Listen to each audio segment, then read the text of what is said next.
Alhamdulillah, hamdan katsiran thayyiban mubarakan fi wa barakan alaih. Asyhadu an la ilaha illallah wahdahu la syarikalah wa asyhadu anna Muhammadan abduhu wa rasuluh alladzi la nabiyya ba'dah. Alhamdulillah, ikhwatu fillah, kita kembali lagi di dalam majelis ilmu dari Sabtu malam yang setelah lama kita tidak di masjid yang kita cintai ini, karena dengan segala kondisinya. Alhamdulillah sekarang kita bisa kembali lagi di sini.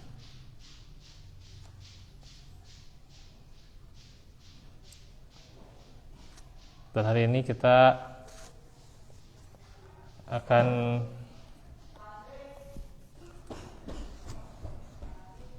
lanjut dari sifat-sifat Al-Quran yang dimana telah diterangkan dalam surah Yunus ayat 37. Dan sekarang kita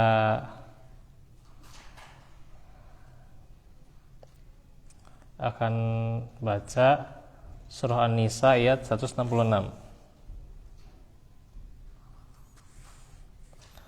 Allah Ta'ala firman,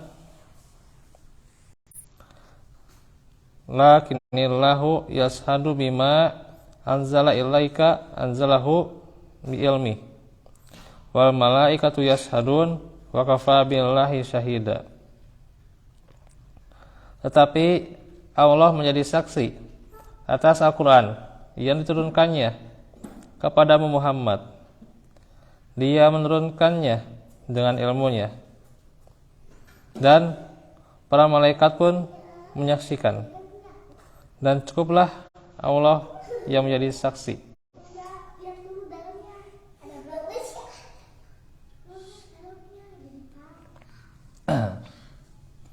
Dari sini dijelaskan bahwa Al-Quran diturunkan dengan ilmu Allah dan disaksikan oleh malaikat.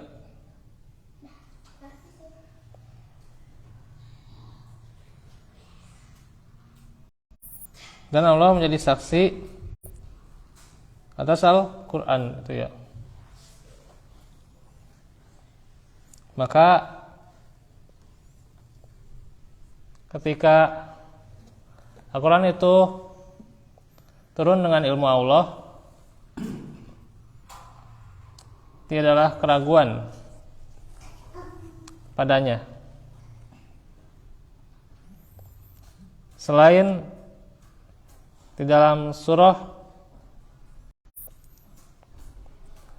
An-Nisa juga ditunjukkan di dalam surah Hud ayat ke-14, yaitu surah ke-11 ayat 14. Firman Allah,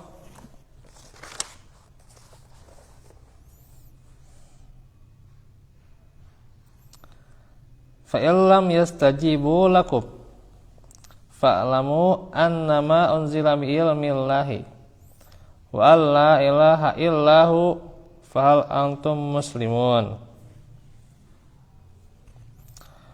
Maka jika mereka tidak memenuhi tantanganmu, maksudnya untuk membuat yang serupa dengan Al-Quran ya,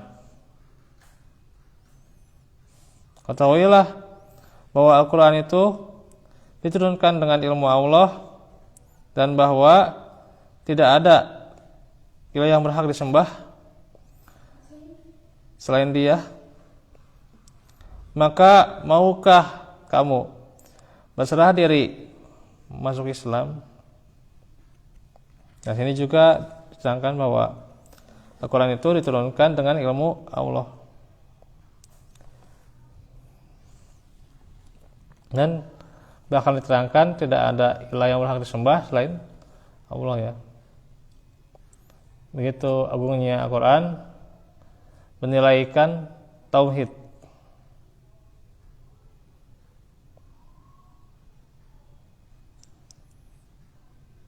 Juga di sini bagaimana buahnya seorang yang beriman, yaitu diantaranya kepasrahan kepada Allah, totalitas kepada Allah, dan jalan untuk seorang itu totalitas pada Allah. Di antaranya tentunya ibadahnya diterima ketika ia masuk Islam ya.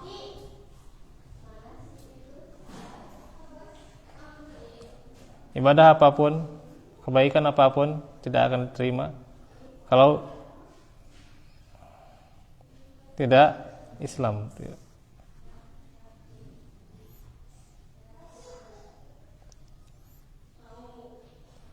Nah, ini diterangkan dalam sifat-sifat Al-Quran.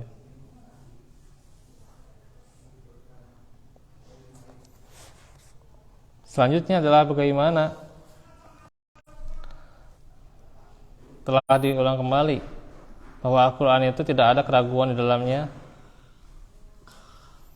Sejumlah ayat Allah jelaskan bahwa Al-Quran itu la raiba fih, yang dimana raib berbeda dengan syak ya. Kalau syak ya itu berasal dari keraguannya itu terkadang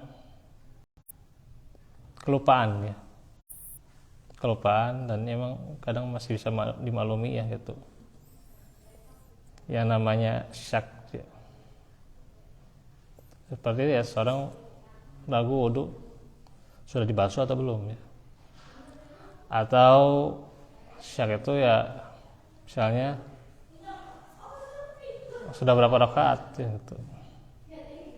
Ini kan keraguan ya, sebabnya karena lupa, masih bisa dimaklumi ya. Tapi kalau raib itu keraguan yang dimana keraguan itu tidak bisa ditolerir. Artinya keraguan yang nantinya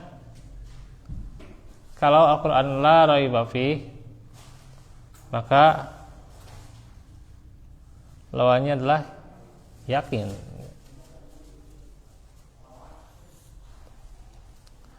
Artinya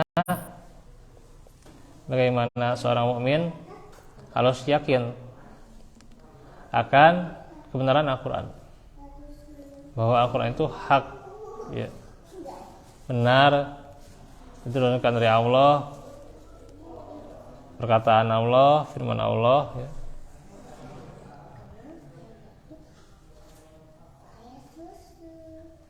Nah ini ya dijelaskan, dan juga di surah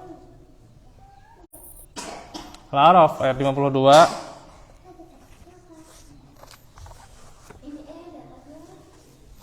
diterangkan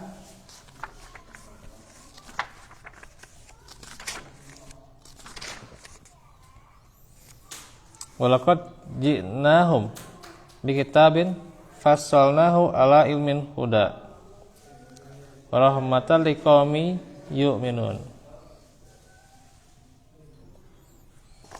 Sungguh kami telah mendatangkan kitab Al-Quran kepada mereka yang kami jelaskan atas dasar ilmu sebagai petunjuk dan rahmat bagi orang-orang yang beriman ya.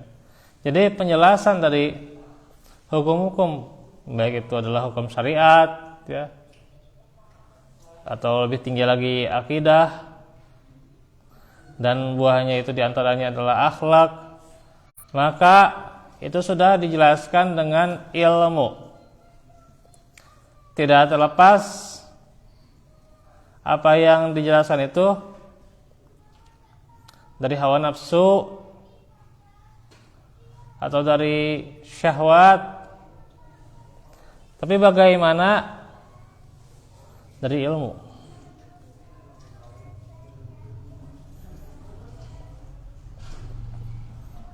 Maka jelas bagaimana Al-Quran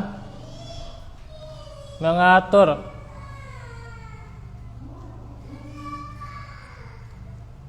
dengan aturan Allah,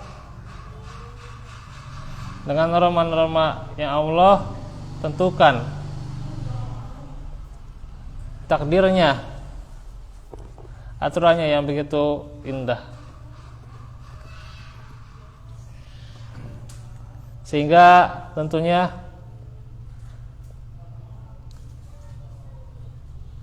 ketika kita melihat keindahan tersebut, maka jelas ketika indahnya suatu aturan, tak akan ada yang merasa tidak adil. Pasti kita akan merasakan yang namanya keadilan ketika menjalankan peraturan Allah, beda dengan peraturan manusia. Bagaimana kalau di kita saja gitu ya, nggak salah atau salah sedikit ditilang gitu. Betul nih ya, bukan saya nyinggung nih ya, salah sedikit aja ditilang gitu. Dan rasa ketidakadilan itu sangat terasa ya. Dan sudah banyaknya aturan-aturan yang berdasarkan pola mafia-mafia yang ikut campur di dalamnya. Ketika menjalankannya ya sudahlah, itulah jadi peduitan teh gitu ya. Gitu. Makanya ya kita jangan heran, kita bukan aturannya aturan benar, tapi aturannya aturan duit ya itu.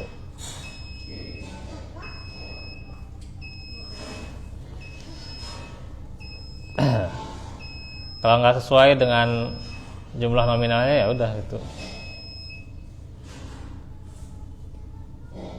Jadi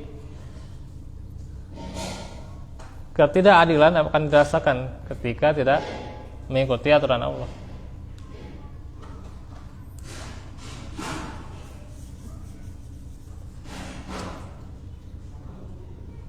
Selain itu pula, Allah memberikan jalan yang terbaik, cara yang terbaik bagi seorang hamba, jalan untuk istiqomah. Dan ketika seorang menapaki jalan yang bukan jalan dari Allah, bukan cara dari Allah, maka dia tidak akan tenang.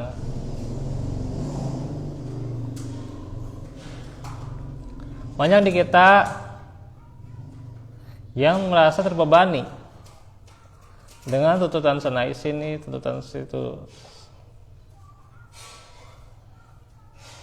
Karena caranya itu ya bukan dari cara yang Allah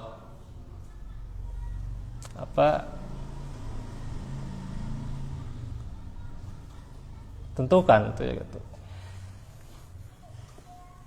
Melainkan ya hanyalah ingin keberhasilan, tapi bukan dengan cara yang caranya itu cara Allah ya. Itu ya.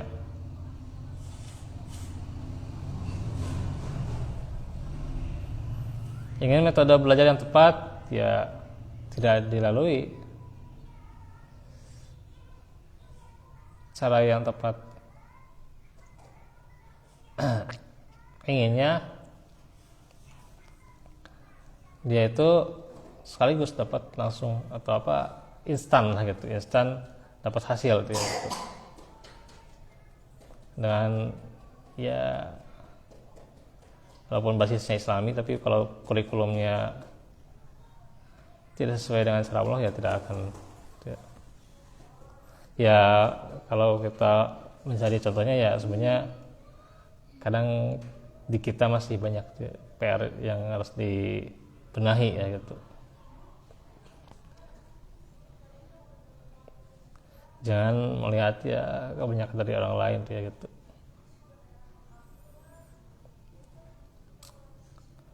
Masalah pembiasaan saja gitu ya.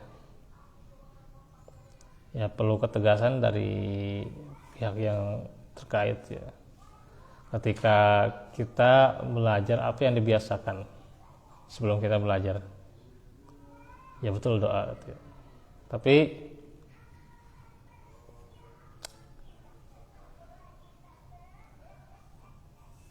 jarang sekali ketika yang namanya pembiasaan kemudian metode materi yang disajikan, maka si anak itu lebih terdorong untuk memuliakan akhlaknya, tapi kan kenyataannya tidak ya.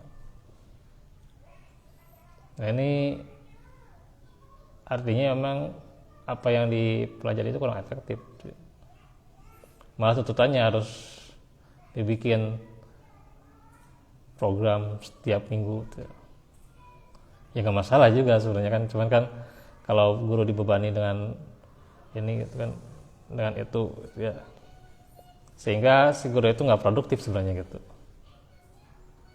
ya, nggak produktif karena apa, terlalu banyak beban. Atau melihat aja kalau misalnya di sekolah gitu ya nggak RPP-nya, terus kurikulumnya, terus silabusnya, terus gitu ngebundel di kepala tuh liar gitu. Tapi hasilnya sih murid ya masih gitu-gitu aja. Artinya sebenarnya nggak efektif yang gituan gitu sebenarnya.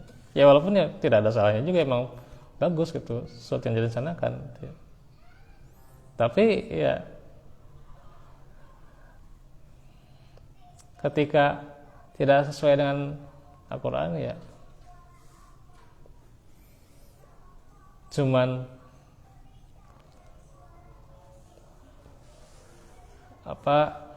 caranya ya menentukan sendiri, biarpun misalnya ada beda sedikit dengan Al-Quran ya. Nah ini gitu ya gitu. Jangankan ya pembiasaan yang ini gitu ya. Jadi kita saja kalau ingin mengajarkan itu terkadang si gurunya itu nggak menguasai. Kalaupun misalnya kita ingin mengajarkan yang namanya hafalan Al-Quran, harusnya guru yang dulu menguasai hafalannya itu. Ya ginian enggak gitu.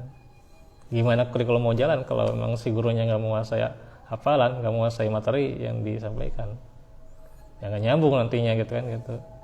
Ya si murid ya kejadiannya ya berakhlak yang mazmumah, yang tercela ya itu ya kembali lagi pada kita. Nah itu ya, maka cara Al-Quran ini dijelaskan sekali bagaimana cara yang terbaik. Itulah karena berdasarkan ilmu yang telah Allah tentukan, ilmu yang mulia, ilmu yang memiliki keagungan yang sangat besar dan juga akan menjadi maslahat ketika kita menjalankannya. Nah itu untuk hari ini, insyaallah kita lanjutkan di kesempatan berikutnya. Barakallahu fikum wa afu minkum. Rabbana atina fid dunya hasanah fil akhirati hasanah wa qina adzabannar. Rabbana atina min ladunka wa hayyi lana min ladunka Rabbana hab lana min azwajina wa dzurriyyatina qurrata a'yun waj'alna lil muttaqina imama. Subhanaka wa bihamdika astaghfiruka wa atubu ilaik. Rabbil alamin. Assalamualaikum warahmatullahi wabarakatuh.